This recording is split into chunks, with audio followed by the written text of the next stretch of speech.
Ze hadden voetbalclubs Frisia in Ljouwert en SSS 68 in Marsum joert alle thuiswedstrijden naar zijn. Uit zijn die van het eerste overtal. We hebben overleg met de KNVB en toch in samenspraak. Er was nog een vereniging Frisia, die had ik al eens gehoord in samenspraak met hun. En zij hadden toch de meeste de gelegenheid om daarheen te gaan. En ja, je had dan moeilijkheden om mensen te krijgen op zijn dag waarschijnlijk. Vrijwilligers en dat soort mensen. Het pompoenenfeest in Jelm gaat wel gewoon terug. De Lofmachtdagen sjoggen ze hier net echt als concurrentie. Ik was er wel wat bevreesd voor, want ik was eigenlijk bang dat er misschien door de omleidingen ook veel verkeer over de Hegediek zou komen. Dat valt me mee. Gisteren was het natuurlijk ook al en daar hebben we eigenlijk weinig last van gehad.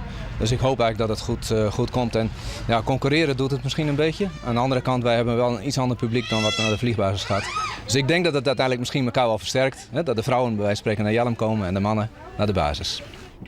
Als je van het ene plak naar het oren willen, moet je joert wat geduld hebben. Onderwijs binnen de shows goed te volgen.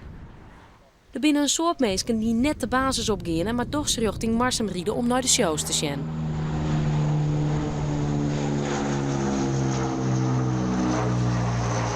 We vinden dit wel mooi en van afstand wat te zien en dan eigenlijk net te lang en daarna wel lekker naar huis. Nou, wij zitten hier meestal. Het is hier lekker rustig. Je kunt hier goed zien. Ja. En in Ingelum is er zelfs een speciaal feestje voor de Lofmachtdagen. Al had net elk die er is het op de vleentuigen. En als ik af de matos ben met al je safverschrikkelijk bezuiniging. En dan vind ik dan is dit de eerste prioriteit waar we mee bezig zijn om het aan te schaffen.